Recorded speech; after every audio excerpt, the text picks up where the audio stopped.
Hello and welcome back to my FPL channel. I am FPL D Unit, and yes, we are up and about because the game is launched and we had the live stream yesterday, but this is your very first draft video from myself. I did finish in the top 5k last season, 4,881 to be precise, as you can see that side. There we go. And you could have your own name on this shirt. Come the end of the season, you'll win this if you win the mini league of the FPL D Unit, and I've got it updated with the league code in there, so make sure you join that during the course of today's video. The card is back, and I do have a card team name for my team. It's going to be Card Calls Trump All. Hopefully it doesn't get moderated. With some luck, it doesn't, and we're off and about. Without further ado, smash a like on the video, share the comment with me about what you're looking at for your early team, which players are non-negotiable, which players do you think are already locked at this very early stage. Lots of mine are going to be changing between now and the end of preseason. I've got lots of content coming your way, and with that being said, please make sure you subscribe if you haven't already subscribed so you don't miss out on any of it, and let's get into it.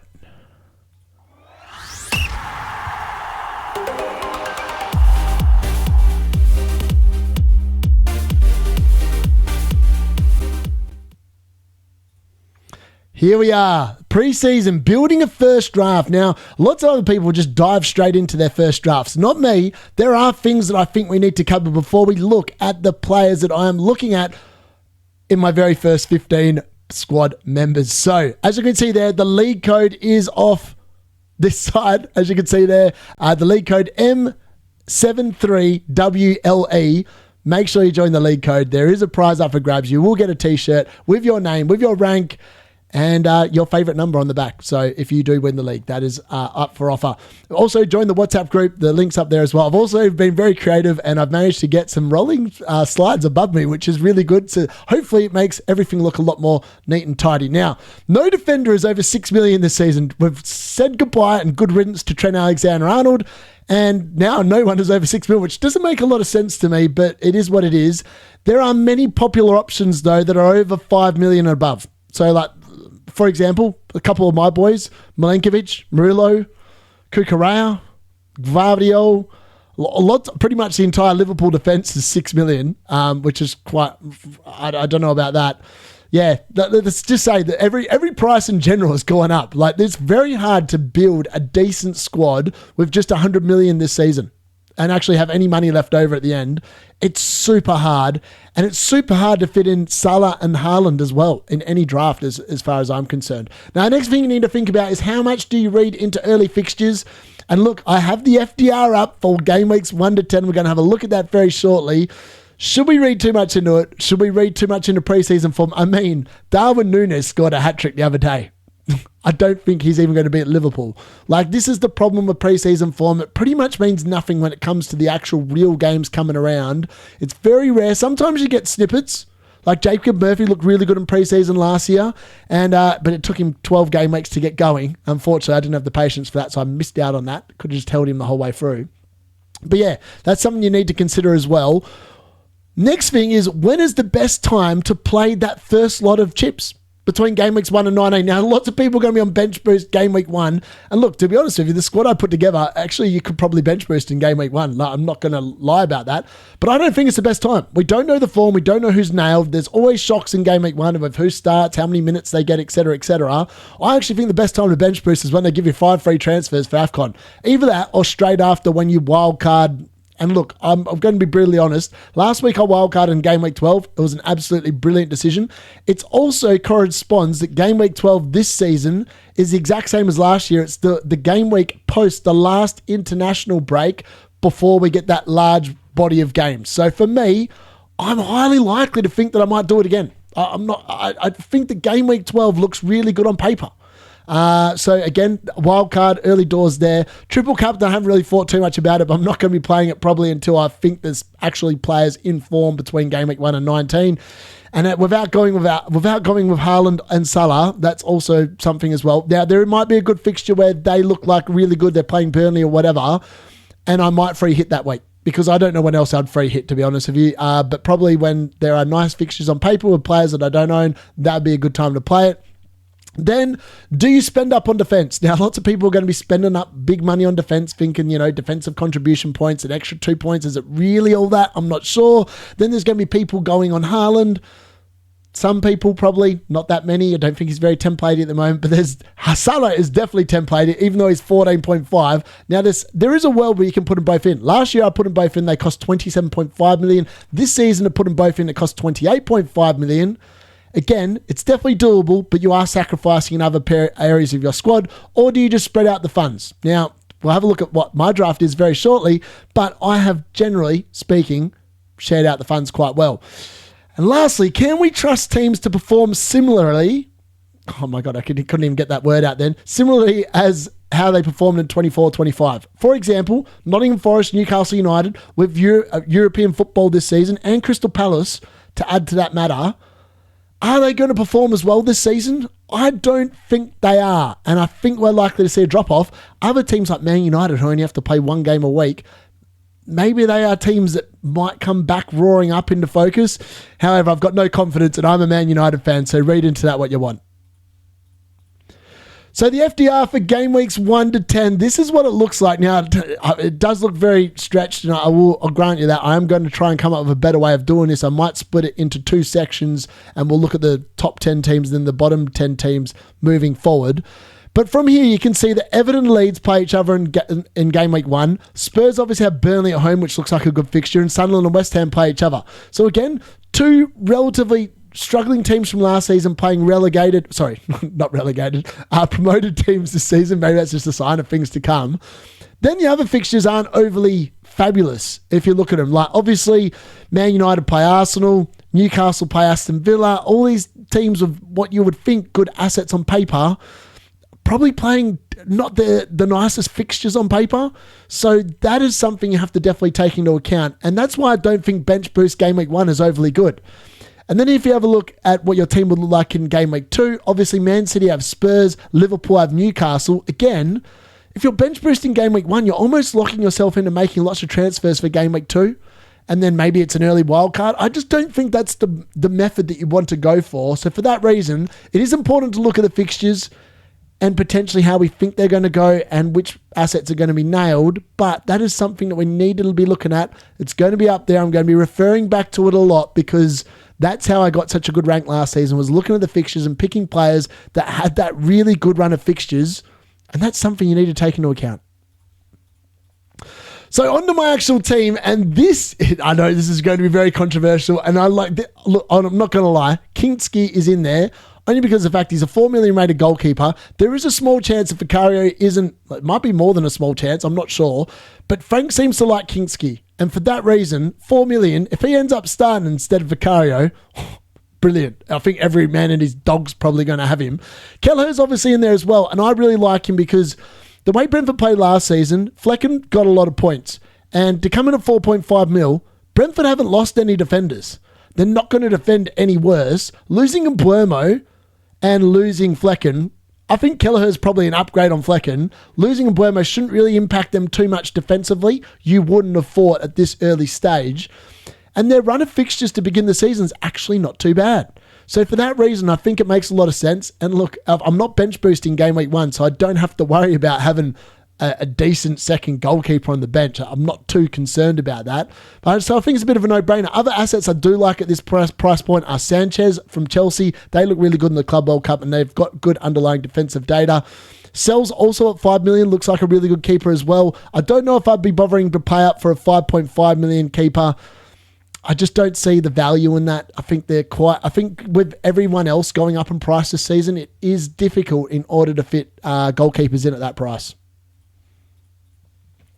So on to the defense, and these are the 5 starting defenders I've got. Now, I just wanted to sat there. I'm obviously using the graphic straight cut out from the FPL website. I've deliberately left it a bit skew-if because of the fact that, the graphics itself on the website are pretty, I don't know, not overly the best. I will be putting together my own for my team selection video when it does come out. But this is an early draft, so I just wanted to whack this in because I'm still currently working on that.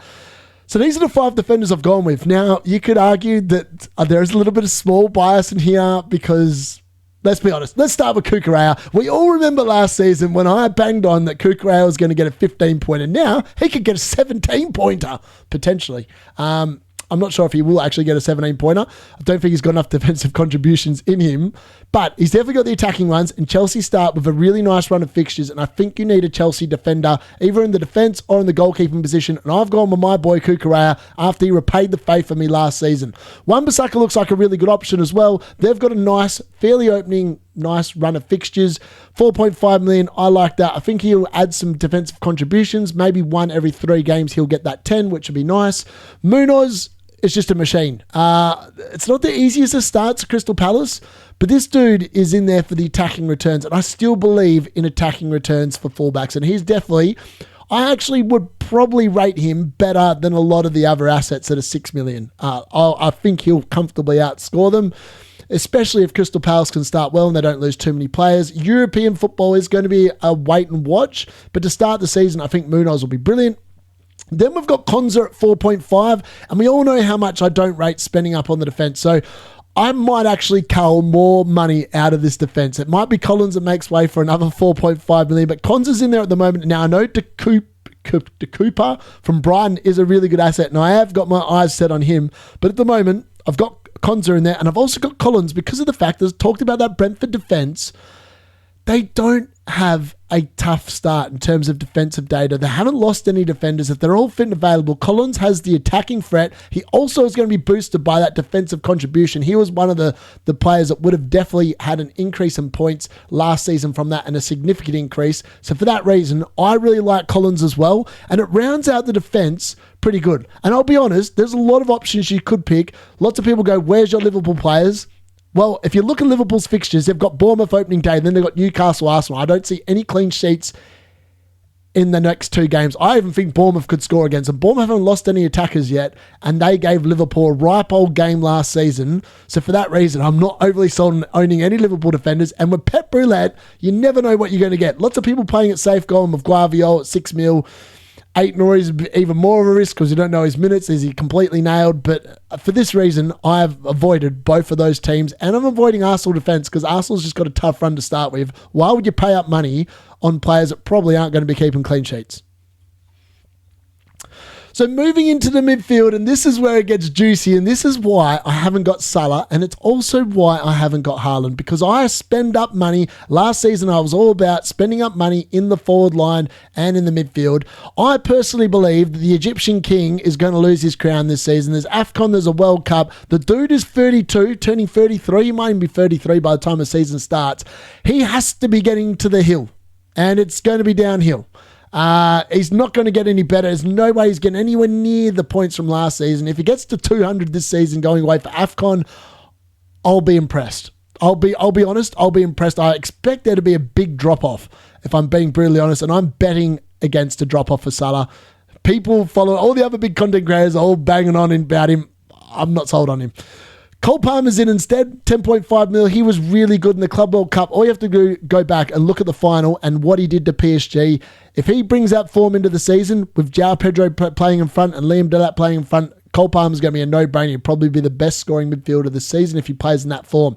Saka's also in there. He's obviously still on penalties at the moment prior to Victor Gyökeres probably coming in that position. That will be a potential change in the forward line when we get to that. Saka looks really good there at 10 mil. Wirtz, I think, is probably underpriced, and I do want a piece of the Liverpool midfield or forward positions, and I think he's probably the best one. I think he's going to get good numbers. I think he's going to hit the ground running in that Liverpool team. I will be watching during the preseason in terms of his position, how he goes there, but I quite like what I'm seeing so far. Then we're looking at Minte. Minte is the cheap enabler in the midfield. 6 mil, I quite like that. I think he'll be better in his second year at Brighton, and I would expect him to be the starting right winger.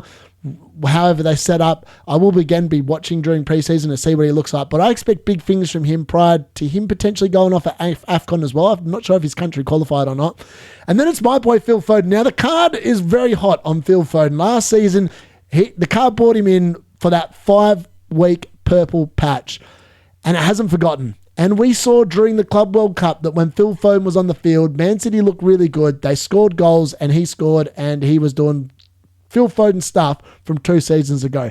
If he gets back to that level, 8 million is an absolute steal for that man. He's a really good footballer. He'll want to make sure he gets into that the World Cup team for England. I expect a really big return to form for Phil Foden, and he is my Man City player that I'm going with at this moment in time in my first draft. And moving into the forward line, this is where it does get a little bit controversial. I said last season when I bought Solanke in for that 1 week play and captained him against Ipswich Town prior to wildcarding in game week 12, so in game week 11 this happened, I am still scarred by that man. I think if there was one player in this lineup that I would say is most at risk of dropping out straight away in preparation before that deadline, it's Dominic Solanke. I've got no faith at all in this man. At all. I don't rate him. I don't think he's actually that good. I think he's likely to be on penalties. And if Frank can get him to doing something like what Wisser did at Brentford, then he is a good asset. But I have no faith in the man. I have no faith in Spurs at all. I don't know whether Frank can turn them from being Spursy into just being an actual decent football club. Well, I suppose we'll just have to wait and see. And he is quite templatey as well. João Pedro as well, also quite templatey. But if he plays like he did at the Club World Cup, those 2 games, I can't see him not starting as the number 9. He was unbelievably unplayable in those 2 games, the final and the semi-final. Absolutely brilliant. Absolutely fantastic footballer. If he continues like that, he'll be a bargain at 7.5 mil. Doesn't matter if he's not on penalties. He'll be scoring goals for fun. Cole Palmer, I think him and Cole Palmer are going to set up quite a nice little partnership there as well. And then it's Jarrod Bowen. You have to look at West Ham's early fixtures. It's worth paying 8 million for this man. I actually think that he's probably a really good captaincy shout in game week 1. Sunderland away, I don't know if their defensive data is overly good, and Jarrod Bowen will probably want to start the ground running, and Graham Potter will want to start the season off well, having endured what was definitely quite a difficult season last season. So theoretically, how would this team line up in game week 1 as things stand? So Keller have actually gone on the bench thinking that Kinski is actually going to start as the starting goalkeeper. And Burnley at home, you would expect them to potentially keep a clean sheet, but you never know. It is Spurs. In the defence, it's Wan-Bissaka away at Sunderland, Munoz away at Chelsea, and Kukurea at home against Crystal Palace. Now, it might seem a bit weird starting Munoz and Kukurea when I've got Collins on the bench, Collins realistically probably should start instead of Munoz, because that is a clash, and I do expect Chelsea to score, and they are at home against Crystal Palace, so that's something I may need to consider. Then it's a very strong midfield 4 on the opening day, so it's Wirtz at home against Bournemouth, Saka away against Manchester United, Foden away at Wolves. Not overly too bad. I don't think it's quite a nice fixture for City to start with as well. And Cole Palmer, vice-captain at home to Crystal Palace. And then up front, we've got João Pedro at home to Crystal Palace. Jarrod Bowen is the captain against Sunderland away. As I said, Jarrod Bowen's finished last season like an absolute steam train. I expect him to start off the season really well as well. And then it's Dominic Solanke with that home fixture against Burnley, which obviously then leaves Minte would come to first sub. I just haven't adjusted it because that's how I created the team. Kelleher's obviously on the bench. Collins would probably come in for Munoz potentially, and then Konza. I actually think it's a really solid draft for a game week 1 squad this early after the game's launch. That's exactly 100 million rated squad. I've used up every penny and pound in the squad available. Let me know what you think in the comments. Rate that draft out of 10. I'm curious to know what people think about what I've created. So that brings us to the end of my first draft video. Let me know in the comments what your draft is. Thank you very much to everyone that tuned in yesterday for when the game launched. That made felt good to be back and talking to you all and knowing that you're all excited for the game to be back as well. Hopefully you've enjoyed my first draft video. If you have, please make sure you drop a like, a comment, and give us a subscribe if you haven't already subscribed. I'll see you all again soon. I've got lots of content planned, and I'm working on the graphics. As you can see, hopefully you've enjoyed the new layout today with the rolling image ticker thingamajiggy. Make sure you join the league code as well. It was on the screen earlier. Go back and get it if you haven't. It's also going to have a link in the video description for you as well. And make sure you join the WhatsApp group. With all that being said, that's been my first draft. I've been FPL Unit, and I'll see you again soon.